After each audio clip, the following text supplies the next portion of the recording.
Hello बच्चों, स्वागत है आप सभी का मेरे अपने YouTube channel NCERT school coaching classes पे। आज का जो वीडियो होने वाला है ये मॉडल क्वेश्चन पेपर से संबंधित होने वाला है। मैं आपको इस वीडियो में बताने वाला हूँ कि इस बार जो इंग्लिश सब्जेक्ट है वो कितना टफ होने वाला है। अगर आप लोगों को ये चीज़ समझना है कि इनसे संबंधित प्रश्न जो टफ टॉपिक है उनसे संबंधित प्रश्नों को बनाना है और अच्छा नंबर लाना है, तो इस वीडियो को अच्छे से देखना, ठीक है। क्योंकि जो चेंजेस हुआ है ना उन्हीं टॉपिकों पर ये जो वीडियो है वो रहेगा। तो चलो मैं आपको ये प्रश्न जो है वो दिखा देता हूँ। ये जो मॉडल क्वेश्चन पेपर है आप लोगों में से बहुत से लोगों के पास होगा। यहाँ पे देखो, सबसे पहले ये जो प्रश्न है चूज द करेक्ट अल्टरनेटिव है ना, ये तो रहेगा ही रहेगा, 5 नंबर का रहेगा, ठीक है। फिर 5 नंबर का ये वाला प्रश्न रहेगा, चूज द करेक्ट अल्टरनेटिव, मतलब ये खाली स्थान वाला है, ये भी आएगा। यहाँ भी कोई चेंजेस नहीं हुआ है और ये भी चेंज नहीं हुआ है, तो ये सही जोड़ी मिलाओ भी चेंज नहीं हुआ है। यहाँ पे आप लोग बहुत आसानी से 15 नंबर पा जाओगे, है ना। तो यहाँ के जो टॉपिक उसको अभी मैं नहीं बताऊँगा। अभी जो हार्ड टॉपिक है जिससे आप लोग नंबर नहीं निकाल पाओगे उसको मैं बताने वाला हूँ, ठीक है। जैसे कि यहाँ पे देखो प्रश्नों का उत्तर वाला है, 2 से लेके 6 तक के आएगा। ये भी मुझे बताने की ज़रूरत नहीं है ना। ये आप लोग जब मैं इंपॉर्टेंट प्रश्न बताऊँगा तब वो आप लोग वहाँ से पढ़ लेना। अब आते हैं जो मेन चेंजेस हुआ है, जैसे कि यहाँ पे देखो ये रहा डाटा एनालिसिस का टॉपिक है। ये जो डाटा एनालिसिस का टॉपिक है यहाँ पे ये जो 7वां नंबर, जरूरी नहीं कि 7वां में ही देखने को मिले, 7वां के अलावा आपको ये प्रश्न जो है दूसरे जगह में भी देखने को मिल सकता है। और हो सकता है पूरा का पूरा प्रश्न यही उठा के आ जाए, क्योंकि ये मॉडल क्वेश्चन पेपर का प्रश्न है। तो मॉडल क्वेश्चन पेपर से मैंने बताया ना कि 20 से लेके 25 का हो, 20 से 25 नंबर, कई बार 35 नंबर तक के चला जाता है। तो उतने नंबर का प्रश्न आता है, तो ऐसे प्रश्नों को उठा दिया जाता है, कुछ प्रश्नों को उठा दिया जाता है मॉडल क्वेश्चन पेपर का। तो हो सकता है यही प्रश्न उठा दे, है ना। तो उसके हिसाब से मैं आपको ये दिखा देता हूँ। और ये जो है ये प्रश्न ना आए तो दूसरा आएगा, ग्राफ ना आके दूसरे हिसाब से चार्ट के रूप में आ जाएगा। इस तरीके से चार्ट बनेगा जिसमें सब्जेक्ट रहेगा, यहाँ पे सब्जेक्ट हिंदी इंग्लिश, है ना। इसके नंबर रहेगा कि इसमें आप कितने नंबर पाए हो, ये प्रश्न करेगा। हिंदी में कितना है, तो इस तरीके से अंग्रेजी में कितना नंबर पाए हो, तो ऐसा भी ये प्रश्न आ सकता है। अब इस टाइप के प्रश्न आएगा तो फिर इसको बनाना कैसे है, तो देखो बहुत आसान होता है। चार्ट वाला मैं आपको समझा देता हूँ, 3 नंबर का आएगा। तो देखो पहला प्रश्न क्या है, what the information does this bar graph, है ना। तो यहाँ पे समझो कि ये बार ग्राफ का यहाँ पे आपको डायग्राम दिख रहे हैं, ठीक है। अब इस बार ग्राफ में जो सेल है ना, तो सेल है उसके बारे में है। तो कितने मंथ तक सेल हुआ है ये पूछ रहा है, ठीक है। तो देखो जनवरी फरवरी मार्च अप्रैल 4 मंथ, तो यहाँ पे देखो यहाँ पे लिखा भी है 4 मंथ, ठीक। ये समझ में आ गया, मैंने आपको हिंदी में समझा दिया। जो लिखा है वो अंग्रेजी में है, लेकिन मैं आपको हिंदी में समझाते जा रहा हूँ, ठीक है। लिखना आपको अंग्रेजी में है। तो इंग्लिश में जैसे 4 मंथ को कैसे लिखोगे, 4 मंथ लिखोगे, बाकी सब तो सेम रहेगा ना। तो यहाँ से कुछ टॉपिक को यहाँ से उठा के फिर लास्ट में 4 मंथ को जोड़ देना है। दूसरा प्रश्न देखो यहाँ पे, how many books are sold in this month of March, तो मार्च में कितना बुक सेल हुआ है ये बताना है ना। मतलब बिका है, सोल्ड मतलब बिका हुआ, है ना। सेल मतलब बेच, चलो एक ही है, तो बिका हुआ, सोल्ड लिखा है, बिका हुआ। तो देखो ये जो ग्राफ है यहाँ पे, अगर मैं इसका लाइन लेता हूँ, ठीक है। यहाँ पे 1 मिनट, ये लाइन नहीं बन रहा है, थोड़ा नीचे कर लेता हूँ। अब देखो ये रहा, तो 2 और 4 के बीच में है ना, और मार्च का हमें देखना है। तो मार्च में देखो कितना आ रहा है, 3 आ रहा है। तो 2 के बाद 3 आते, 3 के बाद 4, तो 3 बुक। तो 3 बुक जो है वो मार्च में बिका है, ठीक है। तो देखो देखो 3 बुक लिखा है ना, are sold in this month of March, ठीक। तीसरा प्रश्न देखो, name the month in which the sales are 3 times the sales of January, जनवरी में जो सेल्स हुआ है उसके मुकाबले 3 टाइम सेल किस मंथ में हुआ है ये पूछा है, ठीक है। तो देखो यहाँ पे थोड़ा सा ध्यान देना, देखो जनवरी में 2 सेल्स हुआ है, अब यहाँ पे तो 3 सेल्स हुआ है, इसका 3 टाइम होगा क्या, 3 गुणा करके देखो कितना होगा, 6 सेल। 6 सेल जो है, 1 मिनट यार, ये क्या क्या आ जाता है, ठीक है। ऐसे करते हैं, थोड़ा नीचे कर लो, ठीक है। तो 2 गुणित 3 बराबर ये 6 सेल, तो 6 सेल सिर्फ मार्च में हुआ, देख लो ये रहा, है ना। तो मार्च नहीं, सॉरी अप्रैल बस में हुआ है, तो अप्रैल यहाँ पे आ जाएगा, ठीक है। तो ये समझ में आ गया।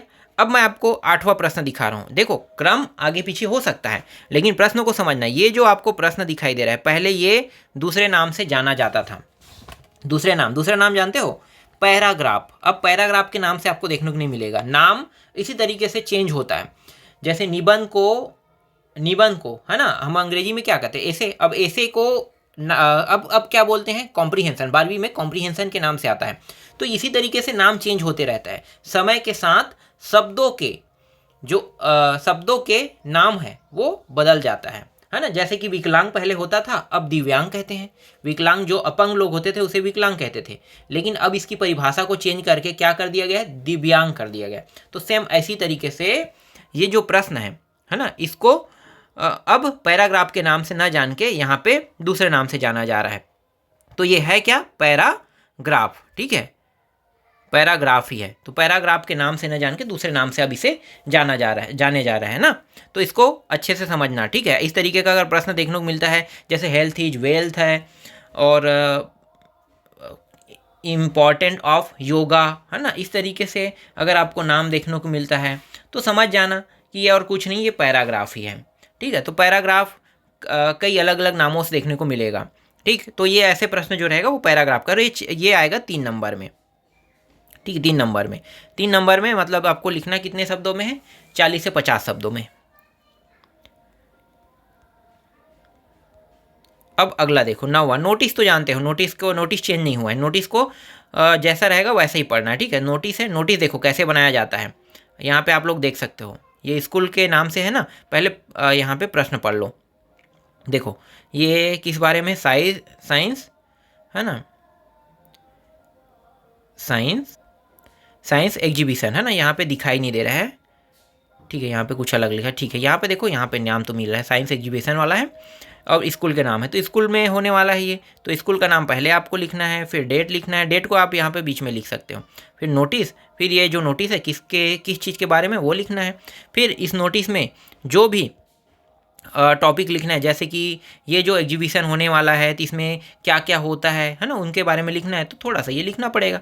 ये सबसे सरल होता है, नोटिस में 4 नंबर बहुत आसानी से मिल जाता है, सभी नोटिस एक जैसे लिखा जाता है। देखो यहाँ भी वो एक ही जैसा नोटिस है, ये लॉस एंड फाउंड से संबंधित है, मतलब पाया खोया विभाग है ना। तो पाया खोया, जैसे किसी का पर्स गुम गया है और गुमा है, तो एक ने शिकायत किया, अब दूसरे को मिला है, तो दूसरा क्या करेगा, उसको पाने के बाद खोया पाया विभाग, जिसे लॉस फाउंड, लॉस मतलब क्या होता है, हानि, फाउंड मतलब पाया, है ना, मतलब यहाँ पे खोया पाया समझो, लॉस मतलब खोया और इसका मतलब पाया समझो। तो खोया पाया विभाग हम लोग इसके हिंदी में कहते हैं। तो खोया पाया मतलब एक ने खोया, दूसरे ने पाया, तो एक क्या करे, जो खोएगा वो अपने स्कूल के, है ना, अपने स्कूल में अपने जो सामान खोया उसके बारे में शिकायत करेगा, और पाया है वो जाके क्या करेगा, वो पाया है उसे जो संस्था है, जो बनाए हुए, जो भी समिति बना होगा उसमें जाके वो जमा करेगा, फिर उसके बाद अनाउंस करके उसको दे दिया जाएगा। तो यही है खोया पाया विभाग वाला नोटिस, है ना। तो नोटिस समझ में आ गया। एक चलो आगे देखो, read the flowing passage carefully. देखो अब यहाँ पे जो पैसेज है ना, इसका अब क्या करना है, समरी लिखना है। ठीक है, समरी, तो समरी को 5-6 पॉइंट में लिखा जाता है। अब ये 4 नंबर का है, तो अगर ये जो पैसेज ये बड़ा है ना, ये पहले भी आता था, अभी भी आ रहा है। ठीक है, तो समरी लिखने वाला आता ही है, यहाँ पे चेंजेस नहीं हुआ है। तो समरी लिखने वाला, तो देखो छोटा से यहाँ पे इन्हीं में से कुछ मेन टॉपिकों को उठाकर छोटा करके लिख दिया है।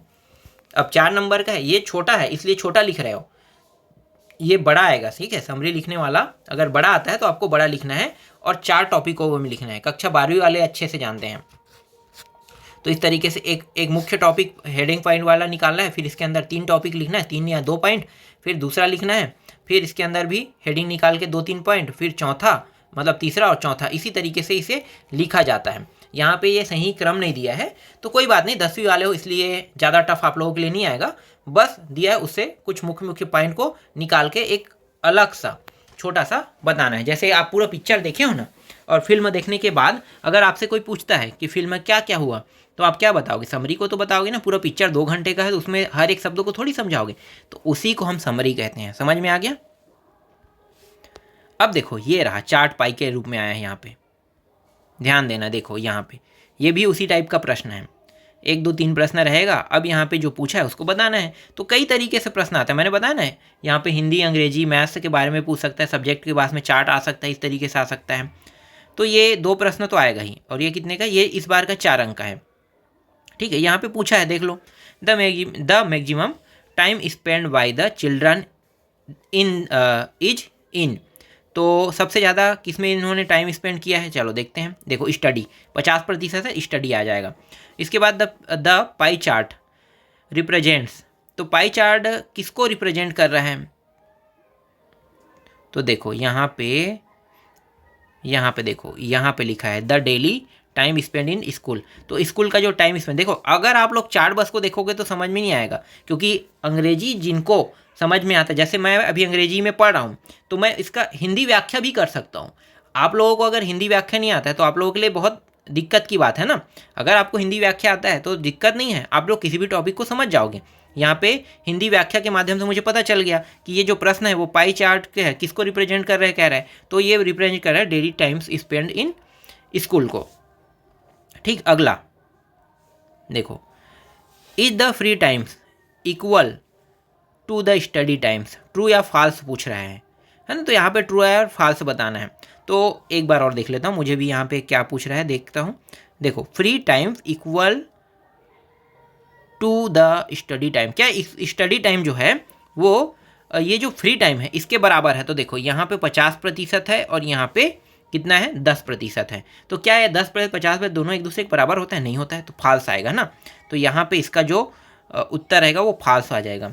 The total time spend on games and lunch is, तो लंच और गेम की बात कर रहे हैं, है ना। तो लंच में कितना टाइम स्पेंड कर रहे हैं, पहले कौन सा देखते हैं, गेम का देखते हैं ना। तो गेम में ये जो स्पेंड कर रहा है 20%, ठीक है, गेम्स एंड स्पोर्ट में 20%। और दूसरा प्रश्न क्या है, लंच है, तो लंच में यहाँ पे देखो लंच में 10%। तो यहाँ पे यही चीज़ यहाँ पे लिखा है। देखो कितना आसानी से आपको ये 4 नंबर जो है वो मिल जाएगा, अगर ये प्रश्न देखने को मिलता है तो।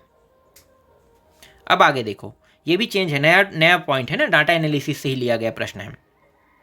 फिर आंसर द क्वेश्चन, ये पोएट्री वाला टॉपिक से होगा। 2 या 3 प्रश्न आएगा, एक तो पोएम से आएगा, मतलब 2 प्रश्न पोएम से रहेगा और 4 प्रश्न आप लोगों को देखने को मिलेगा लेसन से। तो 4 दूनी 8 नंबर और ये 4 नंबर का, ये तो 8 और 4 12 नंबर का प्रश्न देखने को मिलेगा। फिर यहाँ पे ये भी टॉपिक जो है वो चेंज नहीं हुआ है, डुएट डायरेक्टेड आपको देखने को तो मिलेगा ही मिलेगा, है ना, यहाँ पे चेंज नहीं हुआ है। फिर यहाँ पे देखो ये पैसेज है, पैसेज बहुत टाइम के बाद दिखाई दिया ना, ये पैसेज अक्सर आने वाला पैसेज है, तो यह ध्यान देना थोड़ा इसको, ठीक है। ये पैसेज भी चेंजेस नहीं हुआ, पैसेज आया है। फिर 2 पैसेज था, दोनों पैसेज आया है, देखो दोनों पैसेज आया। ये पैसेज कितने का, 5 नंबर का, और ये वाला पैसेज भी 5 नंबर का ही होगा, नहीं ये 4 नंबर का है ना। ये पैसेज 4 नंबर का है और एक पैसेज 5 नंबर का है, 5 4 9 नंबर का,